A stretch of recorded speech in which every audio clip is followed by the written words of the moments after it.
Hey guys, today I just wanted to do some simple pen sketches in my sketchbook, and so I went through and I chose this nice gray paper because sketching with gray paper is really extra fun.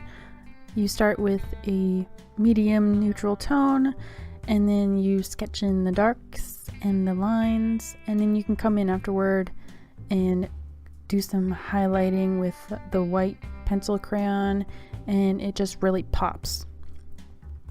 Although today I'm not really using that technique to the full advantage, and a lot of that is just because I didn't really feel like making art.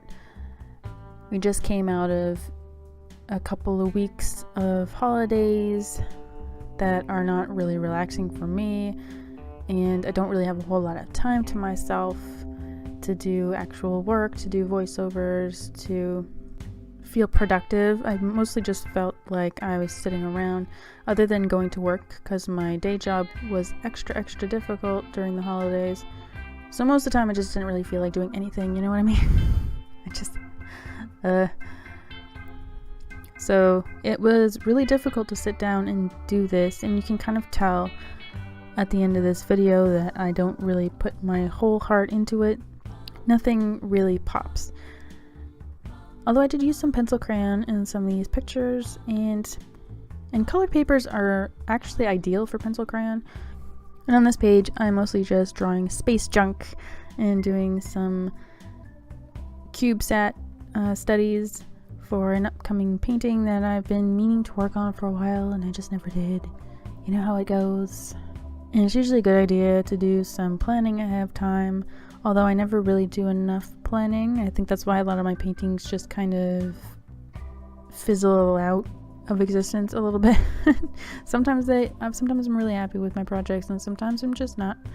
So I'm doing little drawings of Sputnik and some random satellite cube designs, mostly just collecting details for a little satellite that I'm gonna have to invent myself, I guess, in painting form. So cube satellites are just tiny little satellites that people build with really cheap materials, and they send them into a low orbit for a few months, and then they will crash or burn up. And they usually just tag along with other missions to, like, the International Space Station. They might bring along a bunch of cube satellites and eject them, and they're usually just fitted with little antennae and radios and some batteries and a little bit of measurement instruments to measure, pressures and temperatures and things like that. And they're really kind of fascinating to look at. And if you're looking for some kind of random thing to sketch and you have no ideas, there's an idea. Sketch some cube satellites. They're kind of fun.